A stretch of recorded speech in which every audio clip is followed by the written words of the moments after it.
Oh, hey, this is Dr. Berry.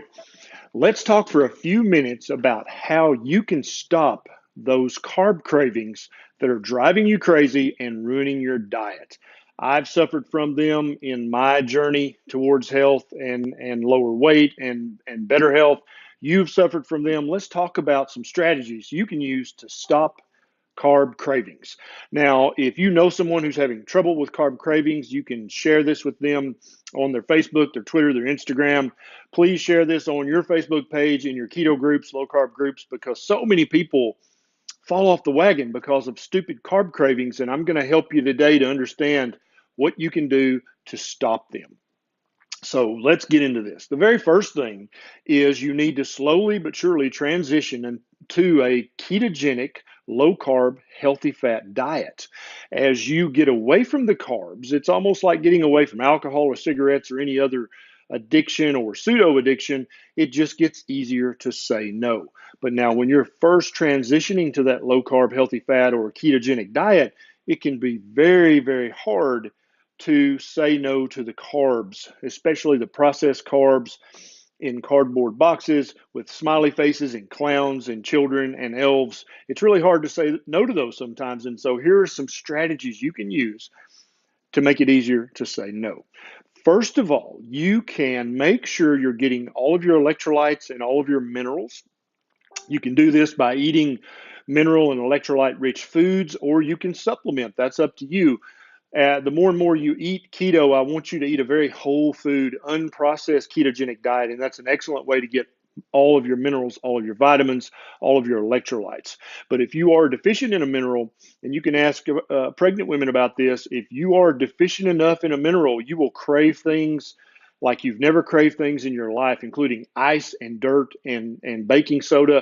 And so you have to make sure your body's getting all the vitamins, minerals, and electrolytes that it needs, or you'll have weird cravings that can translate themselves into carbohydrate cravings, which can throw you off your diet.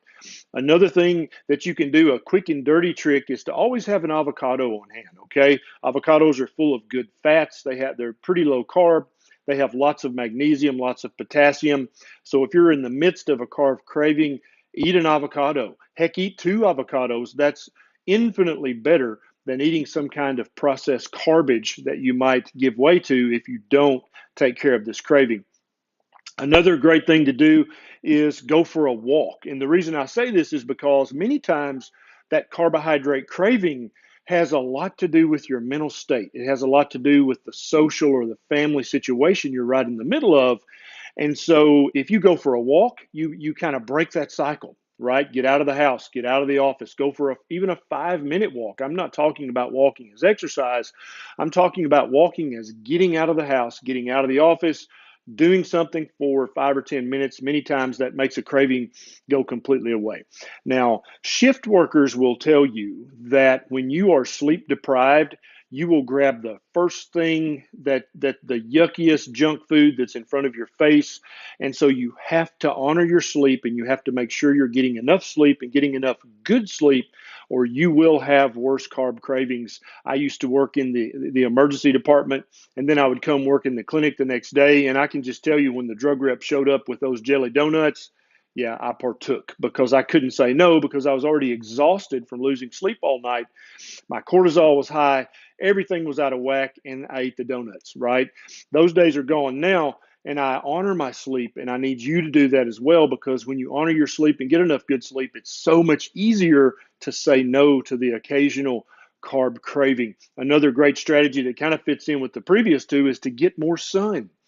Sunlight can help you break bad habits. Being out in the sun, being out in nature, seeing the blues and the greens and the sun in the sky can help you just focus more on a healthy life and a healthy diet, and just help you have a better focus on life in general. And a lot of times, if you can just get out in the sun for 5 minutes, that carb craving will go away. Another thing that some people can use to take care of their carb cravings, but you have to be careful with this, is no calorie sweeteners like stevia, monk fruit. Some people even use NutraSweet or stevia or the yellow one, right? The yellow, pink, the blue, or the green. And so I'm not necessarily opposed to these, but you have to be very careful with them. Fire is a very powerful tool, but if you misuse it, it will burn the house down, right? And I think no calorie sweeteners are the same way. Many people use them as a tool as they're starting a ketogenic way of eating or a low carb, healthy fat diet. And then as they get further into that diet, they just kind of wean down and stop using the sweeteners. And I think that's the ideal way to do this. But if you're just getting started, a lot of times using something that's sweetened with a 0-calorie sweetener can save the day because you didn't just eat 20, 30 grams of carbs and you satiated that sweet tooth temporarily. But other people have to be very careful with this. Using a 0-calorie sweetener can actually fire up the sweet tooth and get the carb cravings back again. So you have to know you, and you have to know, is this going to work for you or not? One thing that works very well for me, it still works. I don't have carb cravings that much anymore because I've done multiple of these strategies through the months and through the years, but that's butter coffee or MCT oil coffee or keto coffee, right? Some people call it bulletproof coffee, but that's a name brand, so I try to avoid that. But the whole point of this, especially if you have your carb cravings earlier in the day, like before lunch or right at lunchtime, sipping on some coffee with a little bit of fat in it can satiate you, right? It can give you the leptin and the ghrelin hormone hack that you need without elevating the insulin. And so it turns off your hunger so you didn't just grab that jelly donut or whatever garbage might be lying around the office. This works wonderfully for me. You don't want to put too much fat in the coffee. More fat is not magic, but a little bit of fat will satiate you and keep you from messing up your diet. Another great thing that you can do is try a month of zero carb or carnivore. And so if you've been doing keto or low carb healthy fat for months and months, but you're still having the cravings, it could be a gut bacteria issue. And so for me, years into keto, I was still having carb cravings occasionally, especially in the evenings. And I'm going to talk about a good trick for that next. But I went carnivore, and I actually did it for several months, and I'm still doing it. But the carb cravings went in completely away. And so now you could sit the most delicious looking cake or pie or dessert in front of me, and I'm just like, no, thank you. I don't want that. I don't need that. I have no desire for it whatsoever. And it's really a very powerful place to be in your life and in your diet, especially in this Western society that we live in that has a McWindy Kings on every corner.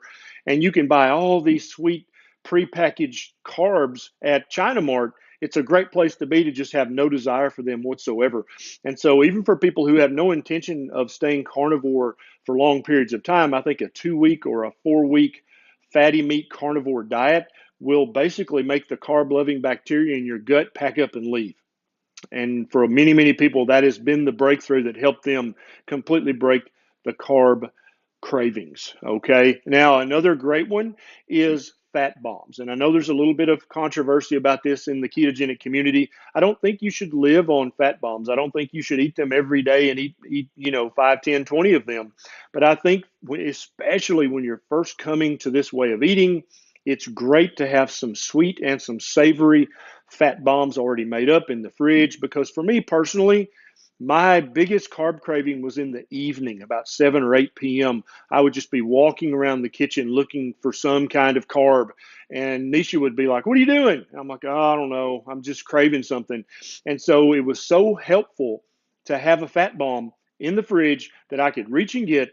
The fat satiated my hunger, but I didn't just eat 5, 10, 20, 30, 50 grams of carbs and I left the kitchen. Right now, as you keto more and more and more, you'll probably find you don't need fat bombs that much. But I think it's a great hack to have in the fridge some savory and some savory and sweet fat bombs. That's a great tool to get you through and get you by the carb craving. And then as months go by, you'll slowly stop having the sweet fat bombs and just have the savory fat bombs. And then you might not have fat bombs at all anymore. We don't have them anymore at all, but we used to use them a lot when we were first learning how to eat low carb healthy fat. Another great thing that works for me like magic almost is a pinch of unprocessed real salt under my tongue. And so when I would have that carb craving, I would just get a pinch of salt, put it under my tongue, or even put some in my butter coffee. Salt is magic, and I don't know if it's because of the minerals in the salt that I was deficient and I needed a mineral or an electrolyte, but the cravings just go away. And that's a great hack to use so that you don't mess up and eat a bunch of garbage, right? Now, I want to know what works for you. If you have another strategy, another hack that you use to fight your carb craving, please leave it in the comments below. People read the comments, and that way you can help other people as well. Now, if you enjoy this video, please consider clicking the subscribe button. It's right down there under the video, and there's a little button right beside it that looks like a bell. If you click that bell, then you'll get a notification every time I have a bright idea. If my videos have helped your health, helped your weight loss journey a little bit, then you can click on the Patreon link. It's right down there. Sign up very quickly, and you can throw a buck or two my way so that I have more time to make videos just like this one. This is Dr. Berry. I'll see you next time.